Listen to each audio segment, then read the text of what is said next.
6월 초순, 북극권 알래스카의 베링 해역. 안개가 지나는 길목에서 사냥 나온 에스키모들은 길을 잃었다. 바다는 하얀 가면을 쓰고 흩어졌던 빙산을 다시 모아 푸른 물길을 모두 닫아버린다.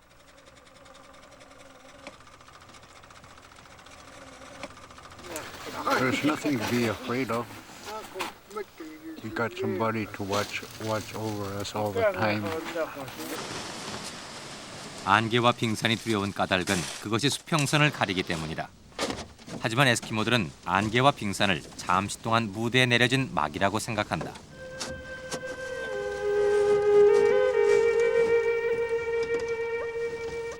막이 거치면 삶은 다시 계속된다.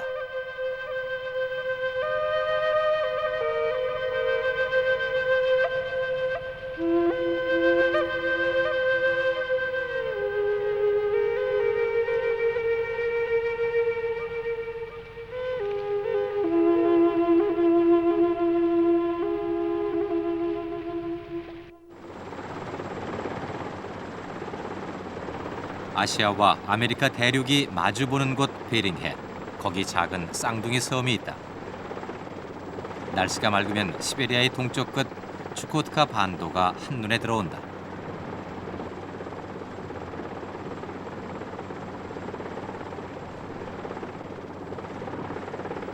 두 섬 사이에는 경계선이 2개 있다.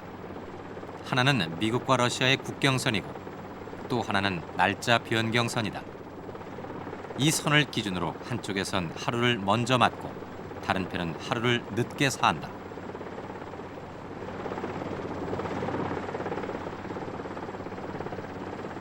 이런 인위적인 경계가 생기기 오래전부터 북극의 바다에도 인류가 살고 있었다. 1년의 반 이상이 영하 40도를 밑도는 북극권. 인류는 언제 어떻게 이곳에 둥지를 틀게 됐을까?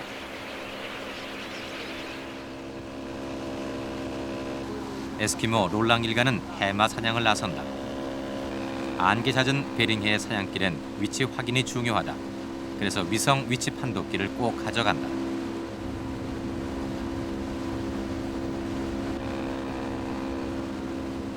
멀리 보이는 바위산도 중요한 이정표 역할을 한다.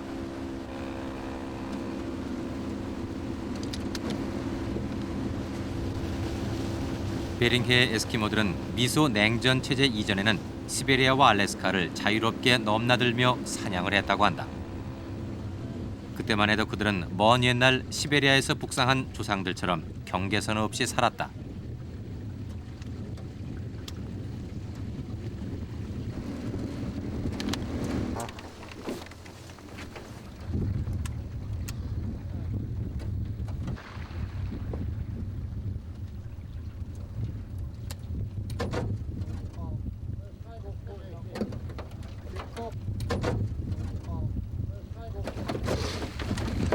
해마가 코앞에 떠올랐지만 사냥꾼은 쏘지 않았다. 새끼가 달렸기 때문이다. 일행은 혼자 있는 나이든 수컷을 찾았다.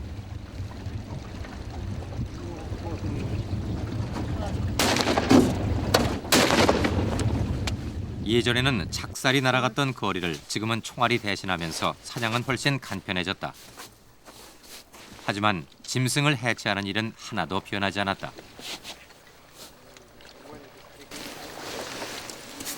고기가 얼기 전에 날로 먹는 습관 때문에 이들은 날고기를 먹는 자란 뜻인 에스키모라 불렸다.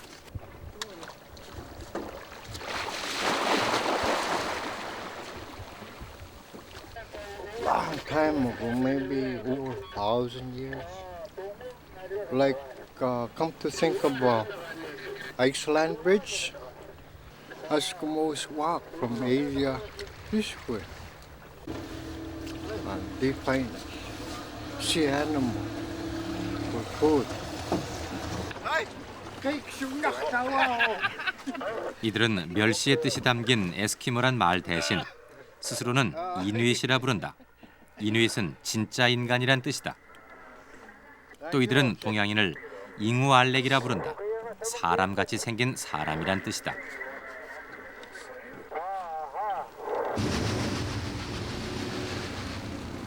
밤 9시가 돼서야 사냥배는 마을을 향해 출발했다.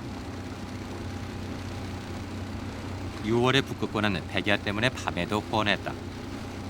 긴 해를 믿고 사냥에 열중하다 보면 밤 10시를 넘기기 일수라고 한다.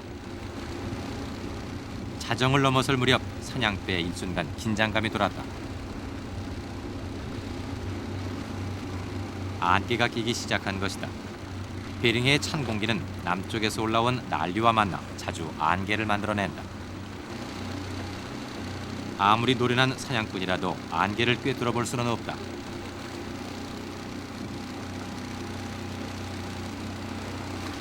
첨단 장비도 안개 속에선 별 쓸모가 없었다.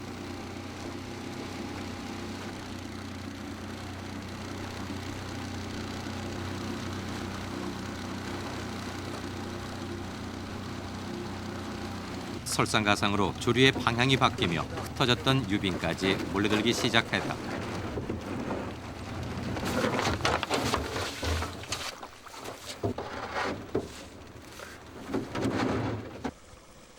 사냥배는 마침내 빙산에 갇혀버렸다.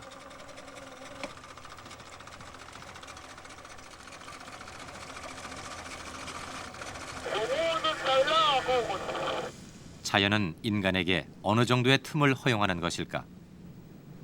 바다는 그 칼날 같은 한계까지 인간을 몰아붙인다. 발버둥치며 저항할 것인가? 아니면 받아들이고 기다릴 것인가? Stop and wait for open water.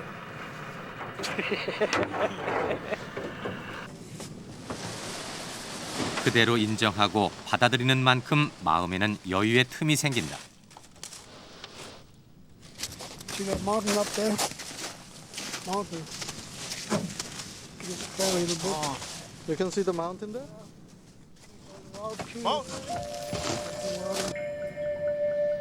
취재진에겐 아무것도 보이지 않는데 그들은 산이 저기 있다고 말했다. This is a weather forecast. 이정표를 찾는 것. 베링에 진출한 태고의 인류는 그것을 얼마나 반복했을까?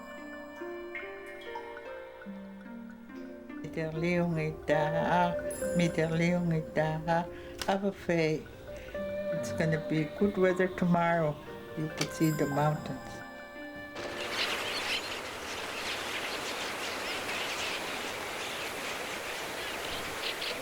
이누이트 사냥꾼의 이정표도 먼 옛날 시베리아로부터 북상한 인류에겐 낯선 바위일 뿐이었다.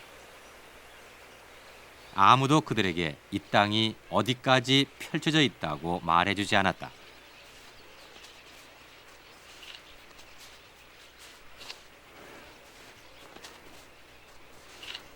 베링해의 안개처럼 인류의 신대륙 진출도 오랜 동안 베일에 가려 있었다.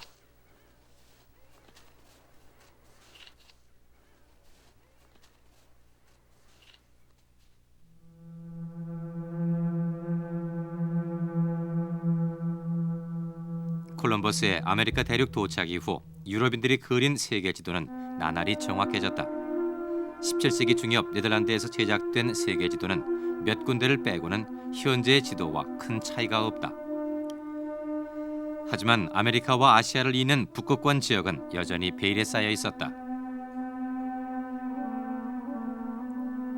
유럽인에게 신대륙 주민의 정체는 더욱 오리무중이었다. 인간과 동물의 중간종, 아틀란티스 대륙의 생존자 등등 온갖 설이 난무했다.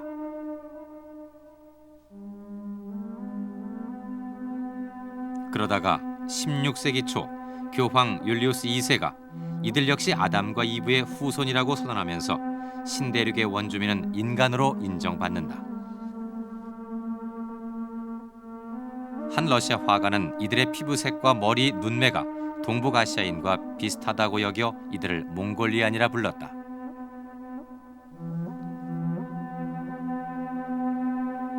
(16세기) 말 수도승 아코스타는 신대륙과 아시아 대륙 주민의 형질 유사성을 들어 두 대륙 사이에 왕래가 가능한 육교가 있었으리라 가정했다.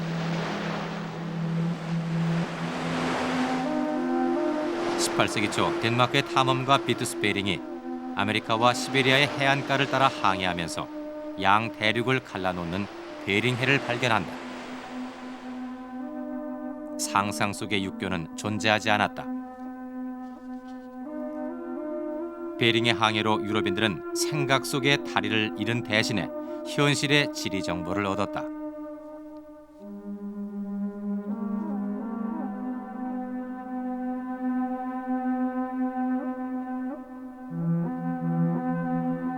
(20세기) 초 고고학자들은 알래스카와 시베리아를 징검다리처럼 이어주는 알류샨 열도에 관심을 기울였다.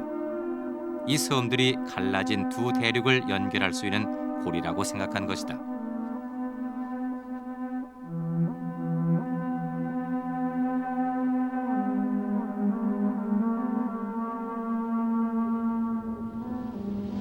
이곳에서 고고학자들은 시베리아에서 신대륙으로 진출한 인류가 남겼을 흔적을 찾고자 한다.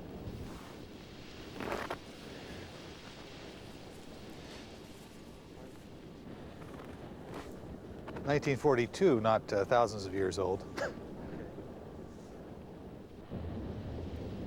태평양 전쟁이 한창이던 1943년, 일본군의 침공을 막기 위해 미군이 섬에 주둔했다. 막사를 짓기 위해 파낸 땅은 훌륭한 발굴처가 됐다.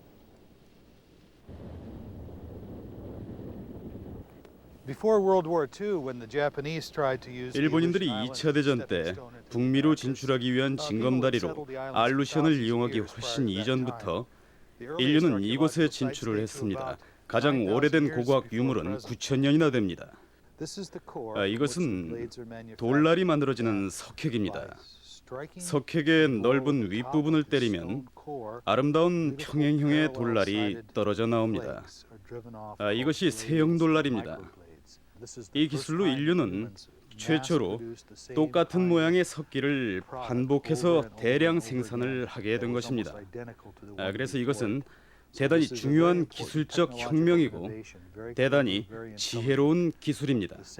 아시아와 북미의 동일한 기술을 보고 고고학자들은 양측의 인류가 옛날에는 서로 관계가 있었다고 보는 것입니다. 1975년 미국과 소련의 공동학술 조사단은 두 대륙의 동일한 쐐기형 석획을 근거로 동북아시아인들이 신대륙으로 이주했다고 결론 내렸다.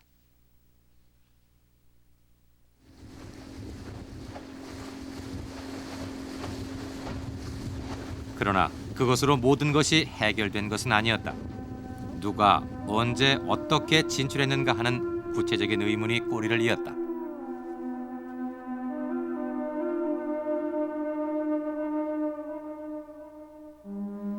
신대륙의 주민은 크게 세 가지로 나뉜다. 인디언, 알류트, 에스키모족이다. 이들은 아시아인과는 어떤 관계인가?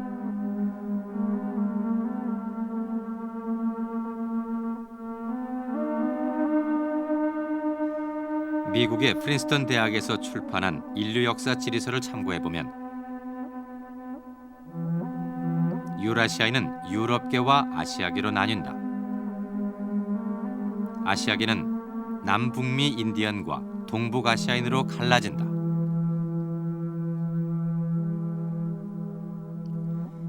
에스키모와 알류트는 같은 지역에 사는 인디언보다 동북아시아인에 가깝다. 그것은 이들의 진출 시기가 서로 다르다는 것을 의미한다. 대부분의 남북미 인디언, 즉 광의의 인디언은 베링 육교를 건너 알래스카 내륙으로 진출한 것으로 추정이 됩니다. 시베리아의 레나강을 따라 신대륙으로 진출을 한 것이죠. 레나강은 바이칼 부근에서 북쪽으로 흐릅니다. 알류트 에스키모는 아무르강 유역이 원향입니다. 한국에서도 멀지 않은 곳이죠. 이 집단은 태평양 해안을 따라 이주하여 신대륙 주민이 된 것입니다. 이들이 해안에서 적응하여 해양 문화를 이루어 현재의 알류트인과 에스키모인이 됐습니다.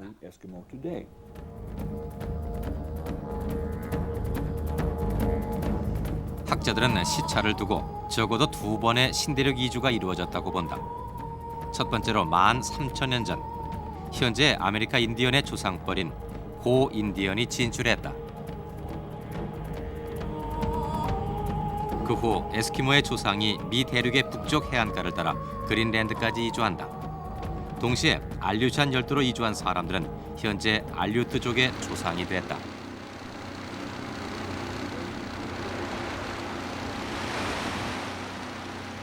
에스키모와 마찬가지로 알류트족도 물개 같은 바다 포유류를 사냥하며 살아왔다. 예전에 이 근처는 물개 천지였다.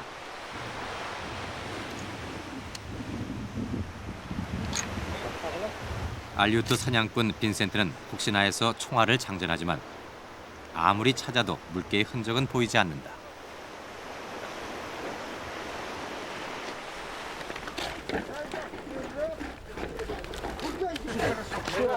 17세기 말 러시아인들이 알류샨 열도로 진출했다. 수많은 물개가 학살됐다. 모피 때문이었다.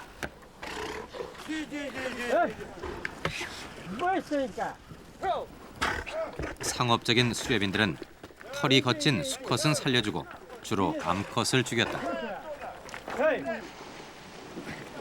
그 결과 알류샨의 물개는 멸종 단계에 이르렀다.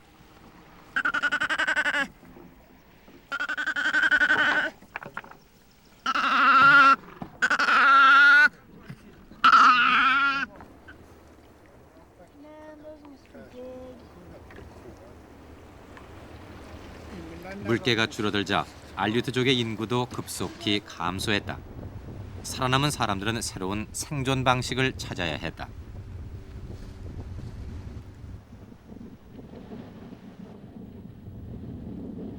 (20세기) 초 미국 정부는 섬에 시베리아산 술록 30마리를 방사했다.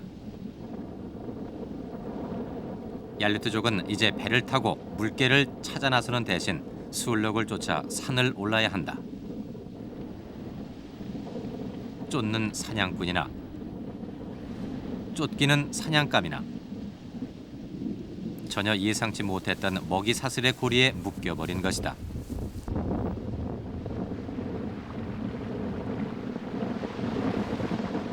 사냥꾼 빈센트는 술록을 쫓으면서도 별 흥이 나지 않는다.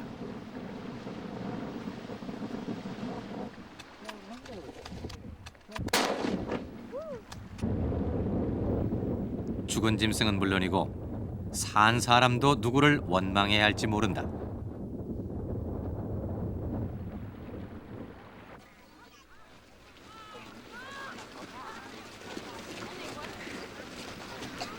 Ready, aim, fire. Ready, aim, fire. 예전에는 고래를 잡다 바다에 묻힌 사냥꾼을 위해 울었다. 지금은 전쟁에 휩쓸려 죽은 사람들을 위해 눈물을 흘린다. 1943년 태평양 전쟁 때 일본이 알루산 열도를 침공하자 미군은 이 알루트족을 모두 알래스카로 강제 소개시켰다. 뿌리를 뽑힌 나무처럼 많은 사람들이 낯선 풍토에 적응하지 못하고 죽어갔다. 20세기에 밀어닥친 역사의 소용돌이. 알류트인에게 그것은 북극권의 자연보다 훨씬 가혹한 것이었다.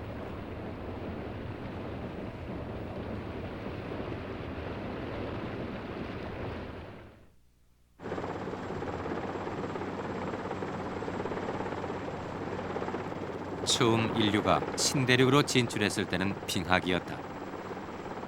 지금도 알래스카에는 그때의 잔재가 남아있다. 태고의 인류가 어떻게 빙하기의 베링해를 건널 수 있었을까?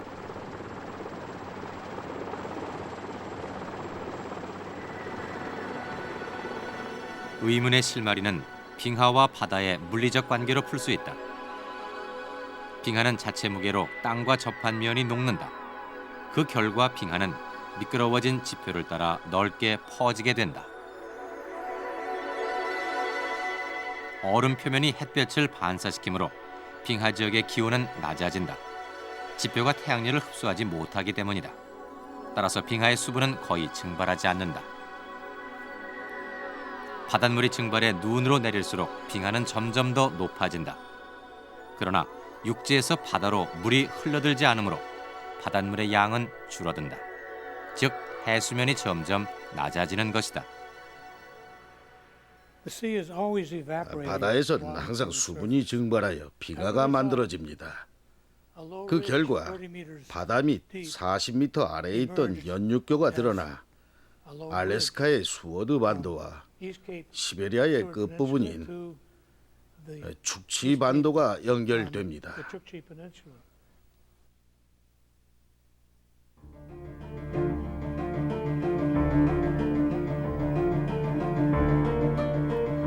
빙하기가 한창이던 18,000년 전 베링해에는 출애굽기의 홍해의 기적이 지질학적으로 실현되고 있었다.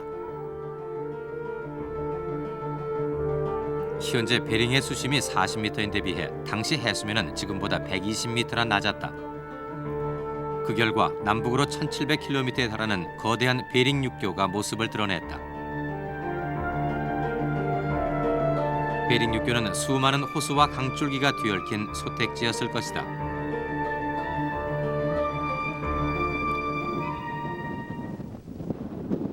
관목과 이끼가 자라는 땅에는 시베리아에 살던 각종 포유류가 진출했을 것이고 인류도 사냥감을 쫓아 그 뒤를 이었을 것이다. 학자들은 그것을 13,000년 전으로 추정한다. 그러나 동물과 인간은 이곳에서 영원히 거주할 수는 없었다. 빙하기가 끝나면서 다시 해수면이 상승했기 때문이다. 이 과정이 거꾸로 돼 해수면은 대단히 빠른 속도로 상승했습니다. 아마 늙은 사냥꾼이 손자에게 내가 어렸을 때는 해변에서 1마일 앞까지도 사냥터였었다라고 말했을지도 모릅니다. 늘어난 바닷물이 점차 육지를 잠식하기 시작했다.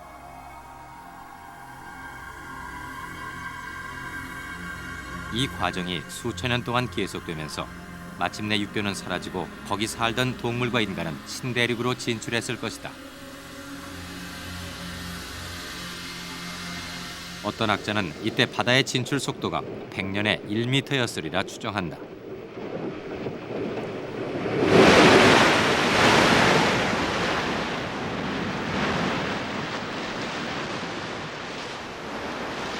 그러나 인간의 관점에서 보면 그것은 상상할 수 없는 폭풍이 휘몰아쳐 순식간에 사냥터를 휩쓸어가는 양상이었을 것이다.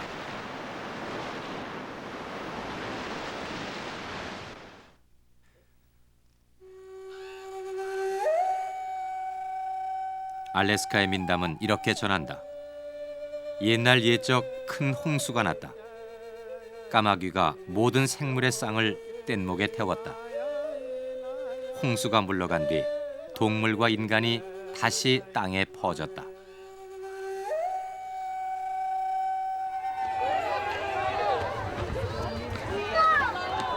알래스카의 이누잇 마을에서는 해마다 날루카탁이라는 축제가 벌어진다. 날루카탁이요? 봄에 고래잡이에도 성공했고 저희 아버지의 생일도 마침 이때라서 이렇게 6월에 축제를 하는 거죠.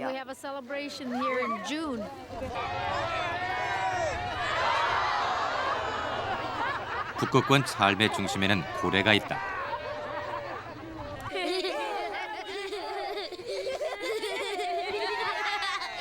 고래 사냥의 성공은 모진 북극의 자연에서 종족의 생존을 보장하는 가장 확실한 방법이다.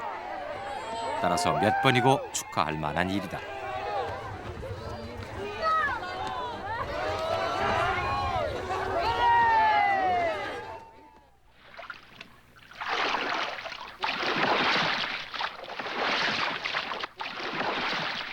고래여, 그대가 원하는 것을 주노라. 내 가장 아끼는 작사를.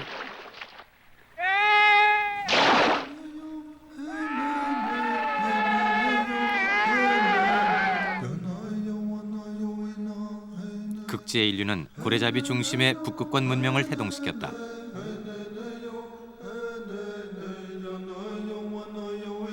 흰 눈과 빙산뿐인 환경에서 이누잇은 주어진 조건에 철저하고 정교하게 적응했다. 남자들은 뼈를 깎아 바늘을 만들었다. 물자가 귀한 북극에선 있는 재료를 최대한 활용해야 했다. 여자들은 바닷가에 자라는 잡풀을 엮어서 물이 새지 않을 정도로 정밀한 주전자를 엮었다.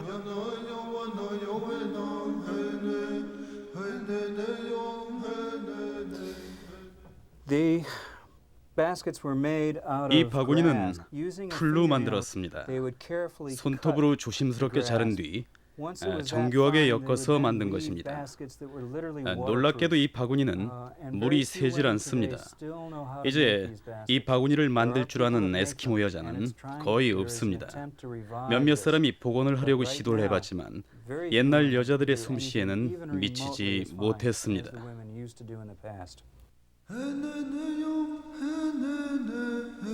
철광석이 없기 때문에 석기가 모든 금속을 대신했다. 열악한 환경에서 우러나온 이 공예품들은 바로 결핍이 빚어낸 미학이다.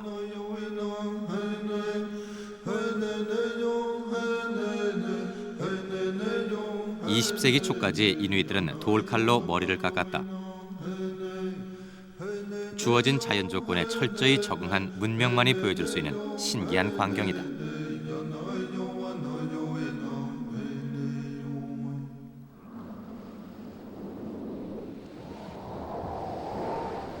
이누이트의 마을에는 고래뼈의 제단이 있다.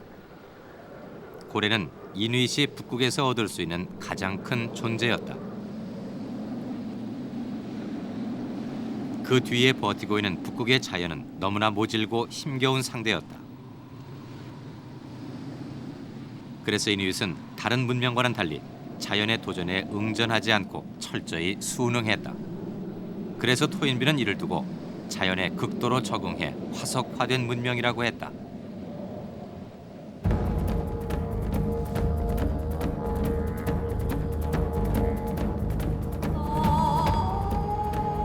이누이트는 얼음과 추위의 벨트, 북극권의 해안가를 따라 확산했다. 알래스카와 캐나다 북부를 거쳐 그린랜드까지 10만 명이 장장 3,000km의 민족띠를 구성한 것이다. 1999년 4월 1일 캐나다 동북부 이누이트 2만 명이 자치정부를 세웠다. 수도 이칼루트에서는 정부 수립을 기념하는 경주 대회가 한창이다.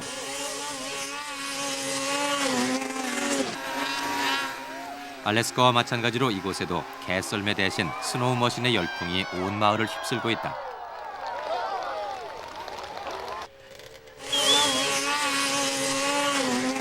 이누이트는 비교적 짧은 시기에 확산했기에 아직도 문화적 동질성이 강하게 남아있다.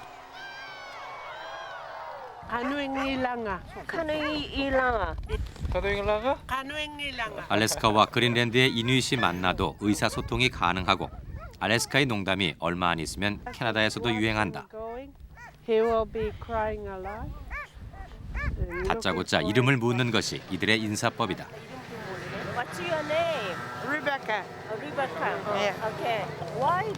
왜 이 스노우머신 경주를 열었습니까? 많은 사람들이 스노우머신 경주를 좋아하기 때문이죠. 요즘 개썰매를 가진 사람은 없고 거의 이 스노우머신을 가졌어요. 하지만 왜 그렇게 스노우머신 경주를 좋아하는지는 모르겠어요.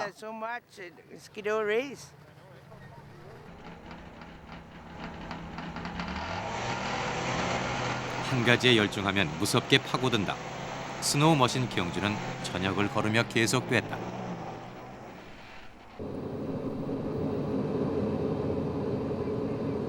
캐나다 북극권에는 알래스카에 비해 전통적인 생활을 하는 이누이트이 많이 있는 편이다. 이칼루이트에서 2시간 날아가면 아직도 전통 문화가 남아있는 이글룰릭이라는 오지 마을에 도착한다.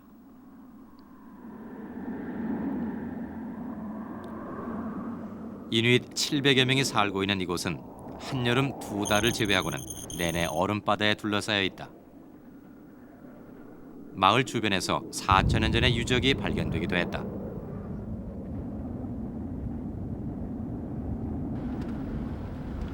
이글루 대신 현대식 가옥이 가득한 마을에서 이누이트의 전통 문화는 어떤 식으로 남아 있을까?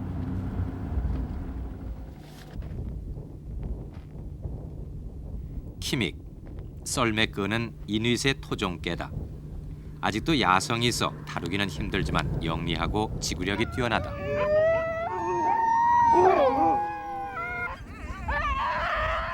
북극점에 도달한 아문젠뿐만 아니라 남극 탐험대까지도 키믹 개가 끄는 썰매의 신세를 져야 했다고 한다.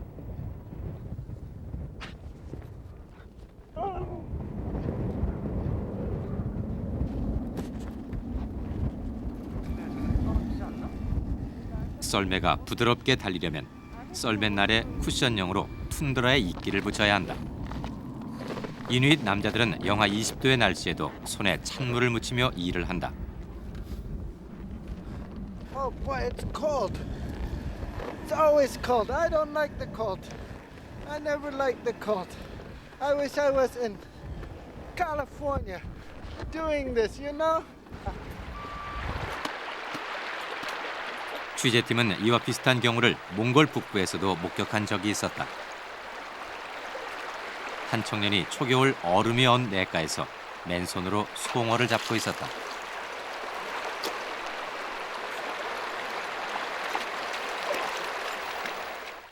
우리는 몽골로이드에게 특별히 추위에 강한 생리적 기전이 있는지 알아보기로 했다. 미국 버팔로 주립대 인류학과에서는 인종별 한냉 적응도를 연구하고 있다. 동일한 조건에서 냉기에 대한 생리적 반응이 인종별로 어떻게 다른가를 알아보는 실험이었다.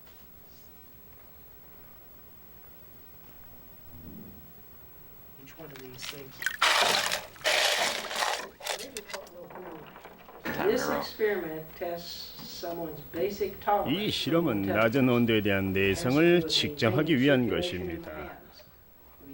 손의 혈액순환을 유지해야 합니다. 이 실험은 유전적 조건과 물리적 상황에 따라 신체가 반응하는 정도를 확인해 보는 것입니다. 자, 물속에 손목까지 담그세요. 실험 도중에 심한 통증을 느끼면 말씀해 주세요. 물의 온도는 섭씨 5도. 이 정도 찬물에 10분간 손을 담그고 있기는 쉬운 일이 아니다.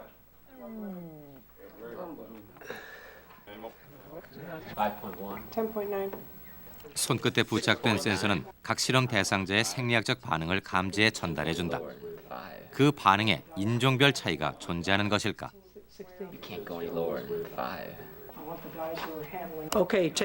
자, 이제 물에서 손을 빼시고, 자, 빨리 마른 종이로 닦고 말리세요.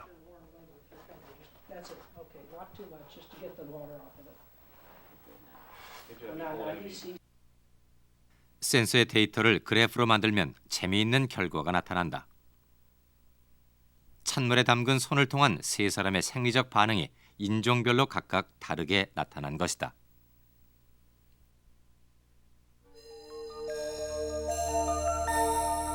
유럽인의 경우 실험 시작 1분 후 7도까지 내려갔다가 거의 같은 온도를 유지한다.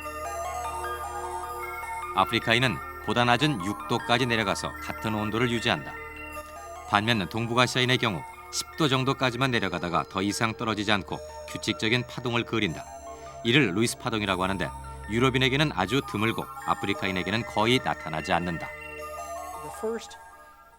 이런 현상의 중요성을 처음 알게 된 것은 한국 전쟁 때였습니다. 1950년 겨울 미군이 북한으로 진격했을 때 엄청난 추위가 닥쳐 병사들은 심각한 동상에 걸리게 되었던 것입니다. 적군의 반격보다 동상 때문에 후송된 병사들이 더욱 많았습니다. 미 육군은 이 사실에 커다란 관심을 갖고 대규모 연구를 하기 시작했습니다. 동북아시아인과 극지 주민에게는 기온이 빙점 이하로 떨어질 경우 모세 혈관이 수축과 확장을 반복하면서 따뜻한 혈액을 신체 말단에 공급하는 기능이 있다는 사실이 밝혀졌다.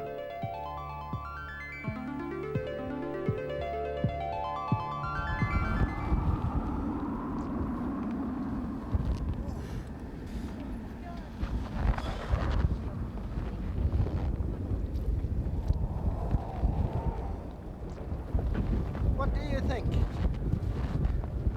Interesting, eh?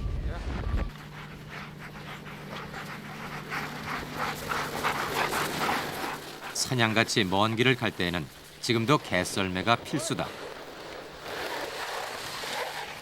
물개 숨구멍을 찾고 북극곰을 몰아붙이는 사냥개 역할도 하기 때문이다.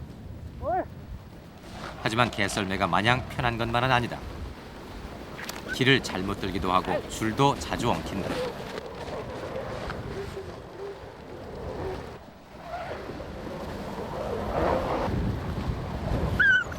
기계처럼 마냥 달릴 수도 없고 속도도 일정하지 않다. 그러나 북극권에서 중요한 건 스피드가 아니다.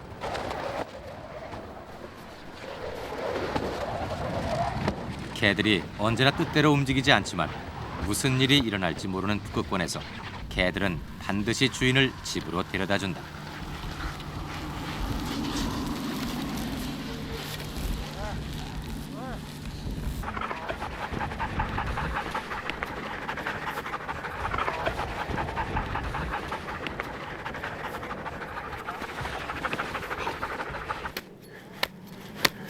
사냥꾼은 휘발유 대신 얼린 물개고기를 싣고 다닌다.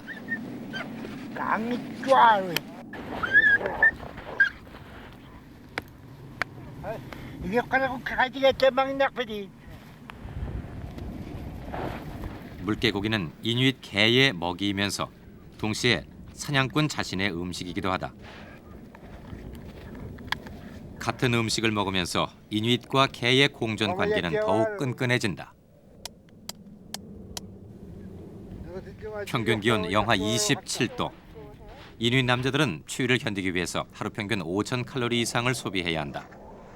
탄수화물이 부족한 상황에서 육류를 날로 또는 언체로 먹어야 하기 때문에 턱과 이빨에 많은 무리가 가게 된다. 북극권에서 출토된 유골은 대부분 치아가 닳아있다. 어릴 때부터 거친 음식을 씹어먹은 결과다. 인류의 신대륙 이주 가설을 제시한 터너 박사는 환경에 따라 인류의 치아 구조가 달라진다는 사실에 주목했다.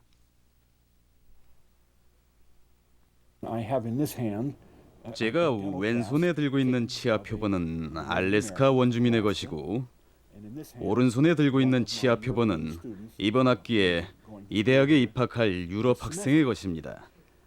보시다시피 치아의 크기에 큰 차이가 있다는 것을 알 수가 있습니다.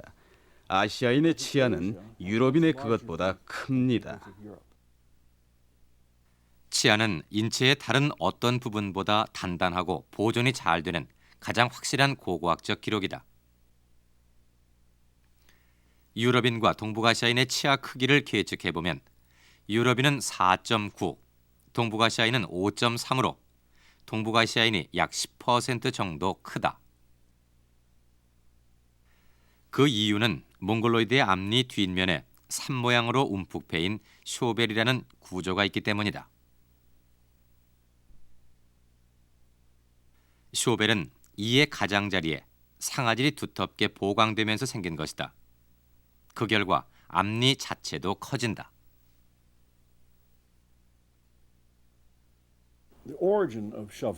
쇼벨 구조의 진화적 기원은 수천 년 전으로 거슬러 올라갑니다.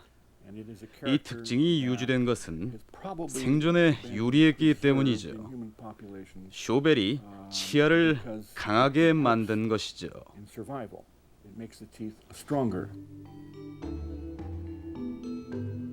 동북아시아, 시베리아 지역과 북남미 지역의 선주민은 현대인이든 고대인이든 90% 이상이 쇼벨을 가지고 있다. 반면 유럽인과 아프리카인에게는 쇼벨이 없다. 동남아시아인은 약 15% 정도가 쇼벨을 가지고 있다. 치아가 커지면서 안면 구조 전체에 큰 변화가 생긴다. 북방계 몽골로이드는 구강 앞쪽에 힘을 많이 주게 되면서 광대뼈가 넓어지고 또 튀어나오게 됩니다. 저나 아프리카인 유럽인들보다 얼굴이 넓어지게 되는 것이죠. 이렇게 되면은 안면 근육이 강해져서 음식물을 씹을 때 치아에 더 많은 힘을 가할 수가 있는 것입니다.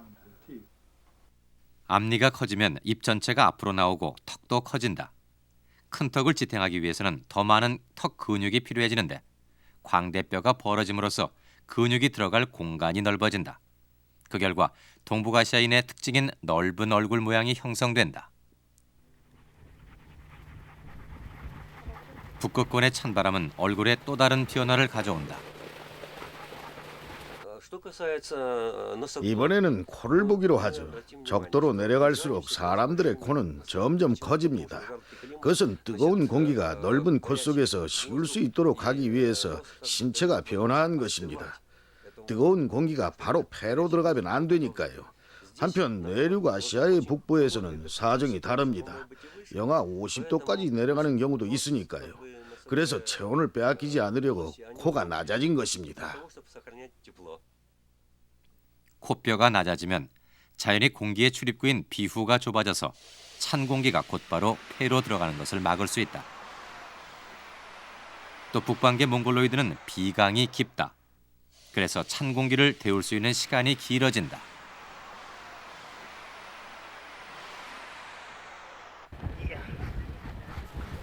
내륙 아시아와 시베리아에서 시작된 인류의 한랭 적응은 신대륙으로 진출한 뒤 보다 철저하게 완성됐다.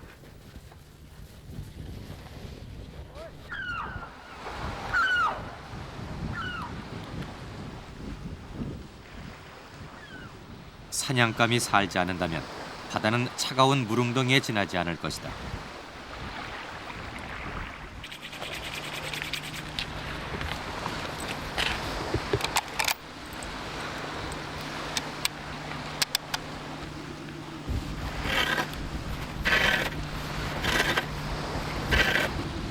사냥꾼은 계속 움직이며 쇠꼬챙이로 얼음을 긁는다. 얼어붙으려는 발의 혈액 순환을 돕고 소리를 내 호기심 많은 물개를 불러내는 것이다.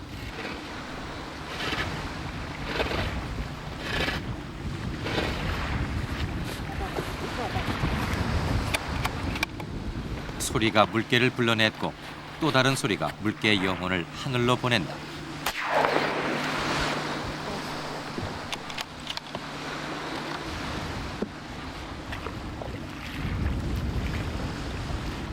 얼음뿐인 세계에서 삶을 지탱할 수 있다는 것은 그 자체로 축복이다. 그러나 이누이 사냥꾼은 그것을 자신의 능력이라고 말하지 않는다.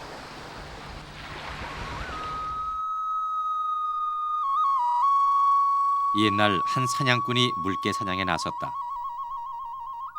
사냥꾼은 번번이 실패했다. 그러자 물개가 말했다. 예쁜 끈을 보여주면 잡혀주겠다고. 이누이색의 사냥은 사냥감의 동의를 끌어내야만 성공할 수 있는 영적인 행위였다.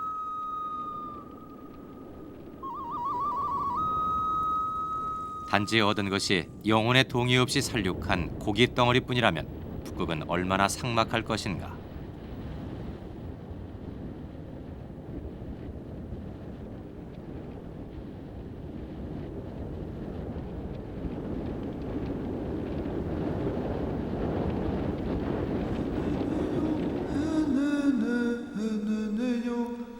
세상 만물에는 이누아라는 하나의 영이 깃들어 있다.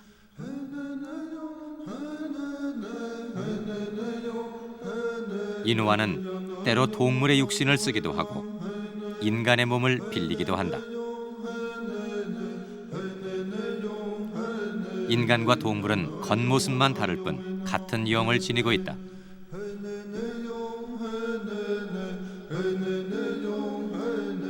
인간이 동물로 변신할 수 있고 그 반대도 가능하다.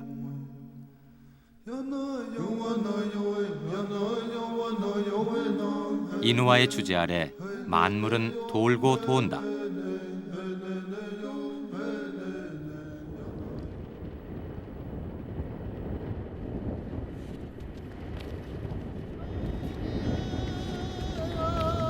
북극권의 삶은 고되지만 고된 만큼의 즐거움이 어딘가에서 찾아올 차례를 기다리고 있다. 아용우 노만.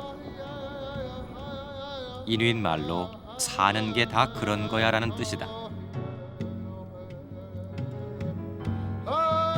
이지러진 달은 다시 찰 것이다. 아용우 노맛, 아용우 노맛.